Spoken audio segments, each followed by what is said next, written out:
The Bahamas under pressure from the UN to pass laws to protect refugees. Our top story in Caribbean Newsline for Friday, December 22. From the CMC News Center in Bridgetown, I'm Ricardo Roberts. Good evening. Thanks for joining us. The Bahamas is now facing increased pressure from the United Nations to enact refugees and asylum laws. UN Special Rapporteur on Violence Against Women, Dubravka Simonovic, made the call for improved legislation against the background of government's plan to enforce an end-of-the-year deadline for all migrants residing in the Bahamas illegally to leave or be targeted and removed. She said the deadline has resulted in the Haitian community in the Bahamas being targeted disproportionately. Simonovic has cautioned the government to ensure legal counseling is available to asylum seekers and that the practice of not forcing refugees or asylum seekers to return to a country where they are liable to be subjected to persecution is respected. But Immigration Minister Brent Simonet has pushed back, saying the country's refugee and asylum protection protocols, though not enshrined in law, are sufficient. He was also adamant that the Bahamas has to look after its best interests before submitting to pressure from any international organization. Bahamas also has a right to govern its boundaries and the persons who are inside the country. And we have a very serious problem with immigration in this country that may not be recognized by international organizations and or appreciated as to the extent of it. Bahamas tries to maintain its immigration rules within the confines of human rights and so on and so forth, but we also have to be cognizant of the pressure that puts on a small country. Last month, several international human rights groups raised concerns about the government's December 31st deadline and its impact on Bahamian-born children in particular. In a joint statement, the organizations, which included Amnesty International, Caribbean Institute for Human Rights, Center for Justice and International Law, and the Robert F. Kennedy Human Rights, called on the authorities to urgently share a written human rights-based migration policy that uses detention only as a measure of last resort.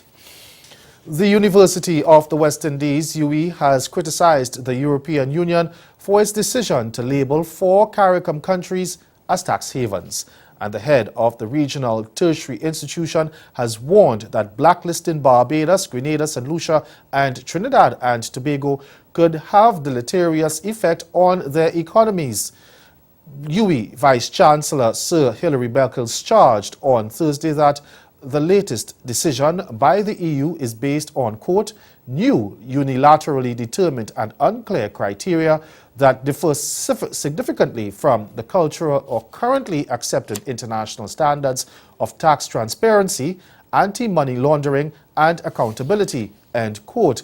He added that the blacklisting was a derailing of those standards and it undermined the entire process of accountability and fairness in financial matters carefully constructed by the world community. Sir Hilary further warned that the unfavorable and unfair categorization is likely to result in reputational damage, encouragement of de-risking, including the withdrawal of correspondent banking services and the imposition of costs in the adjustment to new onerous regulatory requirements. And he said whether it was intentional or not, the actions is also tantamount to creating a competitive advantage for offshore financial centers operating within the national jurisdiction of European Union member states. The UWI principal said the university stands with the governments of the Caribbean in protesting the EU move and calling for a more transparent and equitable regulatory system. The Dominica government says a review will be done to determine what went wrong with security on the island following the passage of Hurricane Maria that killed at least 28 people and left millions of dollars in damage in September. Prime Minister Roosevelt Skerrit said he will also seek to sign an agreement with Jamaican authorities soon to allow members of that country's defense force to assist in the development of the local law enforcement agencies. Last month, the government said it is undertaking a review of the island's police service with the intention of assessing the functional services and effectiveness of the law enforcement agency. Skerrit says he has seen some of the findings, but a report is not expected to be submitted before the end of next month. It is not completed yet. We've seen aspects of the report so far, and I can say to you that I had discussions with the Minister for National Security 2 days ago, and we're going to put some of those actions into gear immediately. We are going to enter into a strategic partnership also. It's in discussion with the Jamaica Defense Force to assist you for training in a wide range of areas. We're looking forward to signing some form of agreement with the government of Jamaica on that. This is something that has happened in the past, in the 80s, so it's nothing new.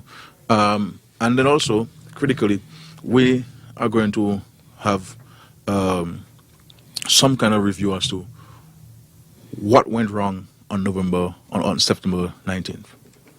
Why wasn't there sufficient coverage by the police on September 19th?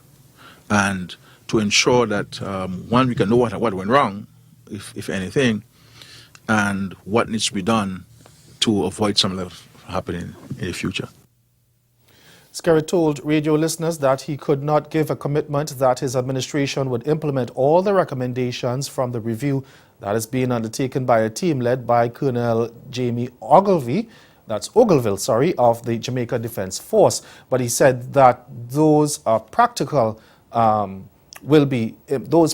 issues will be implemented. The one or two that I have seen that we are starting to work on, and the minister will give effect to this in the next few days after Christmas.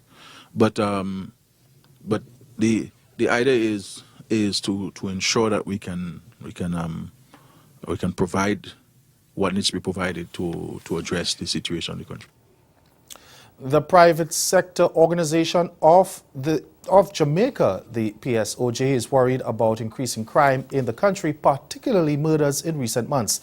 But it also appears to be the authorities' inability to address the problem that is a major concern. TVJ's Vashan Brown has the details of that story. More than 1,500 people have been killed so far this year. The highest murders have been in Jamaica since 2009. This fact a concern for the private sector organization of Jamaica, PSOJ. In a release on Thursday, the PSOJ said it's concerned that there does not seem to be any reassurance about what is being done to address the problem of increased murders and indiscipline in the society. The PSOJ president, Howard Mitchell, says the organization is concerned that the inability to manage the crime wave could cause a reversal or at best limitation of the growth and increased confidence that its members have been seeing in the economy. What the PSOJ is calling on is leadership, not only from the government, from the state, but from all of the elements that control the direction of our society, the leader of the opposition, right, the leader of the churches, the leaders of the churches, to come together to forge a national approach to the management of our system of law and order and of crime. Jamaicans have also been complaining about the lack of a crime plan. For the PSOJ, a plan was promised, so it should be delivered. We understand that there are details of the plan that cannot be released to the public, but we certainly feel that in order to give us confidence, which is the problem, the public over the years have developed a lack of confidence that anything is being done, and we think the release of the crime plan in broad, general terms even, would go a far way to assuring the public that something is being done about the management of the runaway indiscipline and the increase in murder and vicious crime. Now for a follow-up on the 8 Cuban nationals arrested outside the United Nations building in Trinidad and Tobago. They have been remanded into custody until next year. The Cuban nationals who had been protesting at the location for the last 3 months were arrested on Wednesday by police. Otto Carrington of CNC3 News has the details. The arrested Cuban nationals appeared in the Port of Spain Magistrates Court today, charged with obstructing a free passageway. The group of 12 has been protesting outside the United Nations building on Chancery Lane for the last 3 months, hoping to be granted asylum to the United States of America. 2 weeks ago, the group of mostly family and friends set up camp on the pavement. They arrived in Trinidad and Tobago on November 8, 2016, after fleeing Cuba because of what they say was persecution and threats to their lives. 8 of them were brought before Magistrate Rihanna Ali. The Cuban national charge are Yanansi Santana Mertado, Ramon Arboles Abuli, Alias Arboles Santana, Yusnes Reyes Santana, Gladys Lysandra Perez Molina, Pedro Santana Modeo, and Uriel Pedro Gonzalez. All the accused pleaded not guilty. They were represented by attorneys Christoph Rodriguez and Rajiv Prasad. 3 children, ages 1, 3, and 9, were handed over to the Children's Authority and placed in a home in Belmont. The 8 were remanded to the Port of Spain prison and will return to court on the 8th of January. Coming up in Caribbean Newsline, Jamaica's opposition disappointed in the country's decision to abstain from a controversial United Nations vote. That story and more after the break. Stay with us.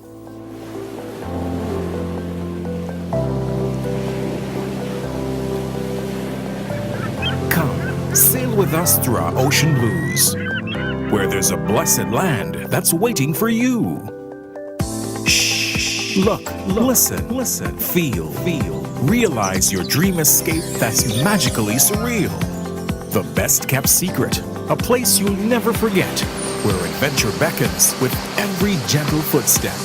From lush mountain green to warm volcanic sand, submerged in splendor, our 32 enchanting islands. A kaleidoscope of experiences. No need to look anymore. St. Vincent and the Grenadines, the Caribbean you're looking for.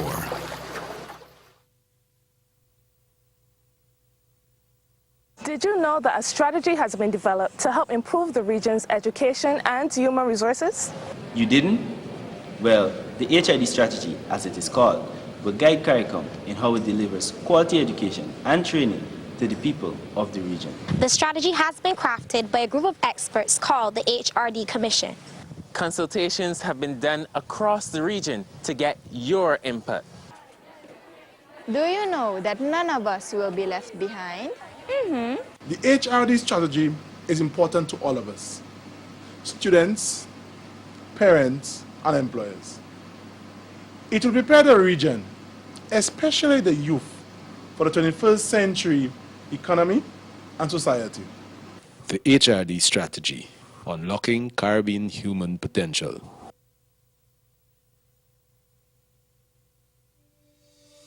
In a place where legends start, the beach is just the beginning.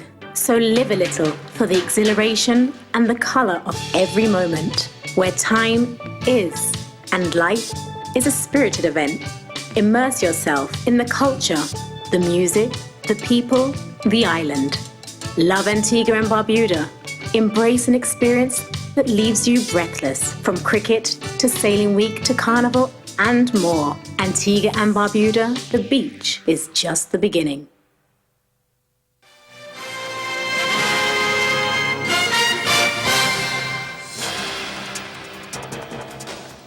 Jamaica's main opposition People's National Party says it's disappointed in the country's decision to abstain from a vote on the status of Jerusalem as Israel's capital at the United Nations General Assembly on Thursday. Jamaica, along with Antigua and Barbuda, the Bahamas, Trinidad and Tobago and Haiti were among 35 countries that abstained from voting on a resolution condemning the decision by U.S. President Donald Trump to recognize Jerusalem as the capital of Israel. Barbados, Belize, Cuba, Dominica, Grenada, Guyana and St. Vincent and the Grenadines all voted yes on the resolution. The PNP believes Jamaica deviated from its traditional stance on the Israeli-Palestinian conflict by not voting on the issue. Shadow Minister on Foreign Affairs and Foreign Trade, Lisa Hanna, says she recognizes the significance of Jerusalem in the search for a permanent resolution to the situation in the Middle East. She says it's for this reason that she is disappointed at Jamaica's abstention.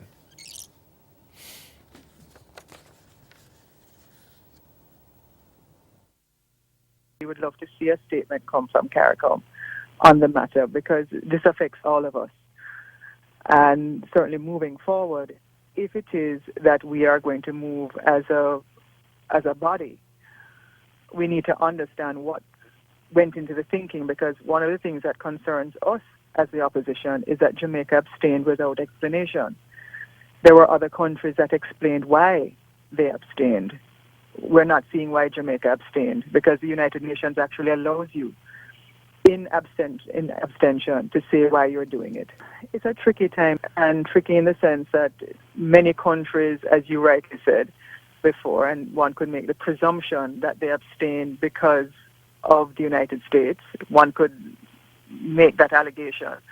We wouldn't go as far as to say that our brothers and sisters in CARICOM took the position solely on that. That's why we want to see it.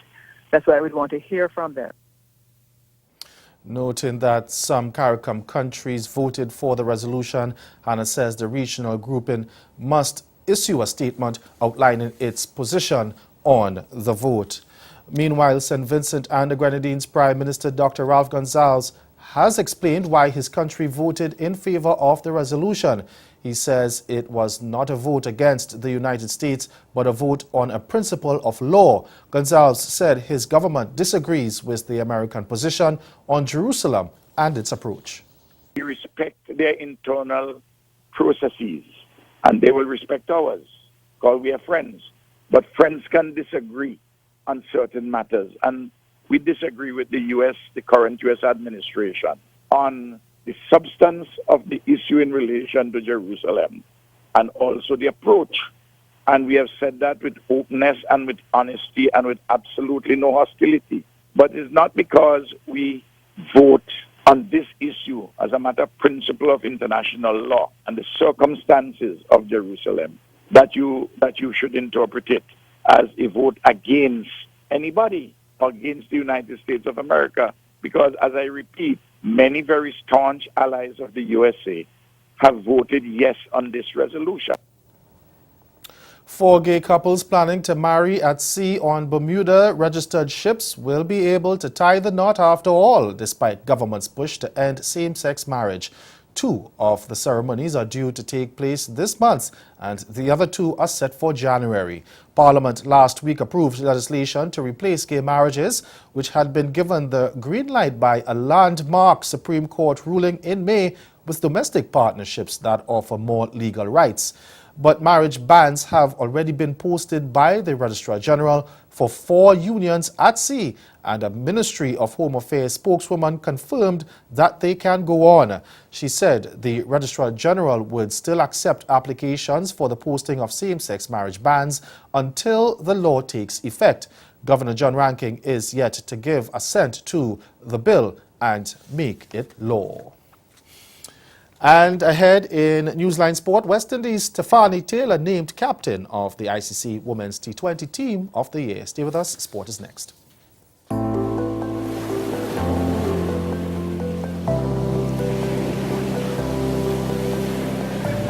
Come, sail with us through our ocean blues, where there's a blessed land that's waiting for you. Shh. Look, listen, feel. Realize your dream escape that's magically surreal. The best kept secret, a place you'll never forget, where adventure beckons with every gentle footstep. From lush mountain green to warm volcanic sand, submerged in splendor, our 32 enchanting islands.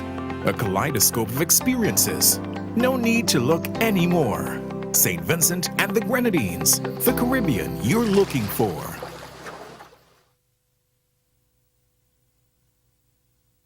Did you know that a strategy has been developed to help improve the region's education and human resources?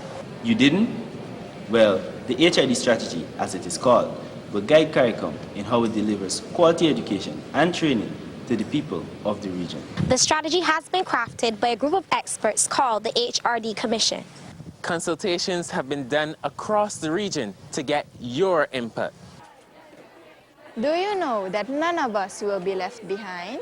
The HRD strategy is important to all of us, students, parents, and employers.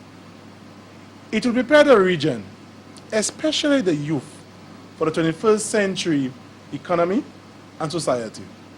The HRD strategy, unlocking Caribbean human potential. Grow your business or promote your event through the services offered by the Caribbean Media Corporation and CaribVision. Our distribution provides a platform on cable, terrestrial television, and websites. We cover carnivals and events from across the region. We can bring your event live and alive to the world. For music makers, program producers, businesses, we can expand your reach to in excess of 2 million households daily. Our other services include news updates to enhance your media products, studio space for program and development. We can facilitate the launch of new products and services and training. Contact us and we will help you unleash your creative ability, develop products and services, and provide the medium to watch them grow. Contact Loretta Skeet at cmccaribbean.com or call her 1-246-467-1044 or 1-246-253-3889. Call and book your carnival or event today.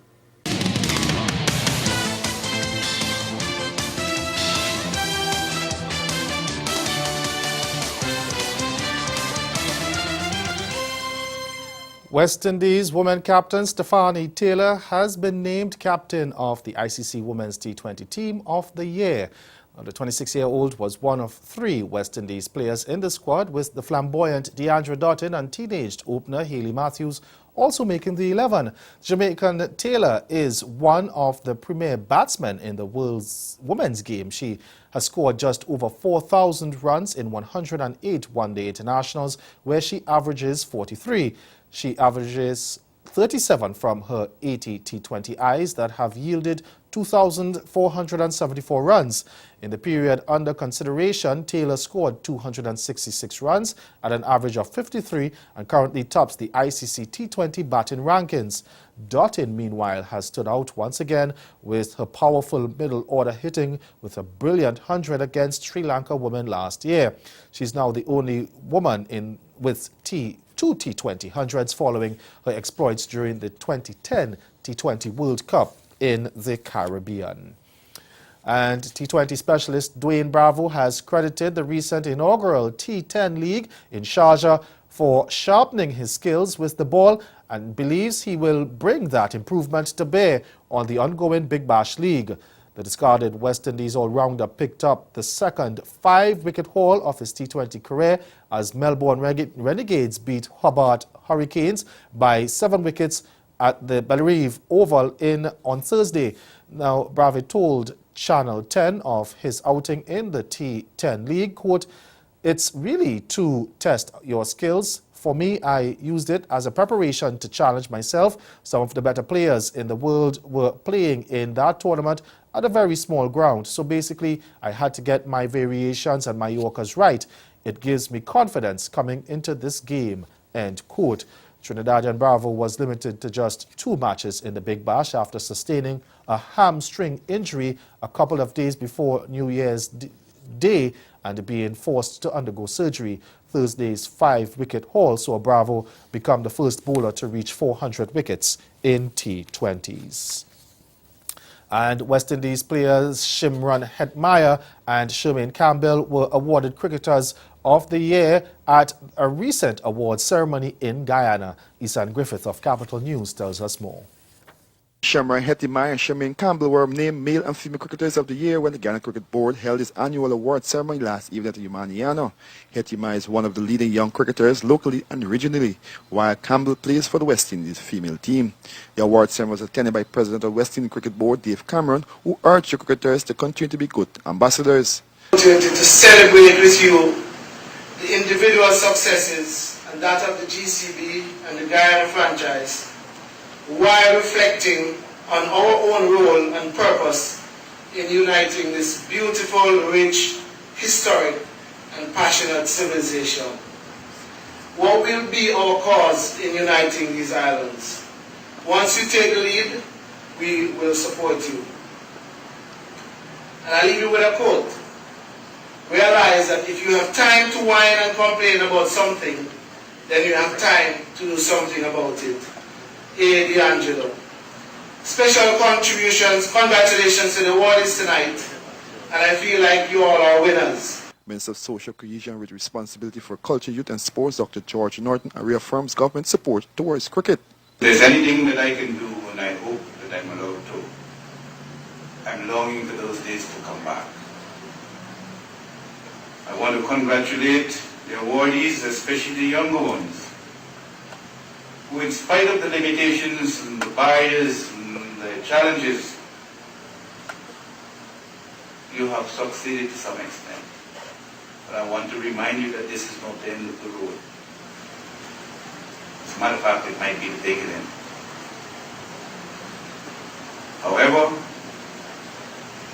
congratulations are in order. Over to football now. Former striker Tashawn Simmons has set his sights on representing Bermuda on the international stage after becoming the island's first football official in more than a decade to be named on the FIFA International Referees list. A very emotional Simmons recounted his experience on the journey. It was an emotional time at the Clyde Best Center of Excellence as Tashawn Simmons received his FIFA referee badge.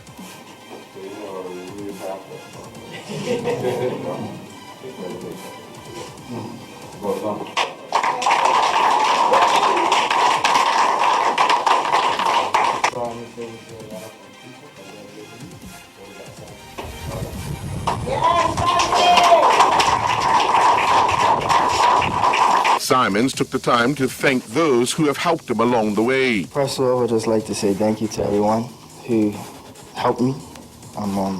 Lyndon, Francis, Martin. My mama, even when she told me I can't leave the host to referee, she still let me go after some choice words.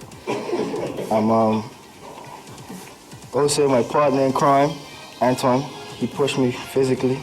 He told me I had to keep going no matter what. You know, he's a marathon. You know, I'm not the marathon runner, so the laps were kind of hard for me. Also, is one person who really helped me, and it's Kalisha. She came here this year for a month with me and Antoine. And I didn't think I was going to make it. I didn't. But she put us through our paces for a whole month. She stayed here. She took time off of whatever she was got to do, and she stayed with us. I made sure that we were ready for the tournament, and for 2018. And that's the sports. Stay with us. We'll be right back.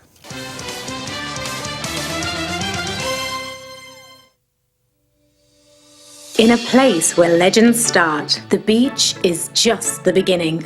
So live a little for the exhilaration and the color of every moment, where time is and life is a spirited event. Immerse yourself in the culture, the music, the people, the island. Love Antigua and Barbuda. Embrace an experience that leaves you breathless, from cricket to sailing week to carnival and more. Antigua and Barbuda, the beach is just the beginning.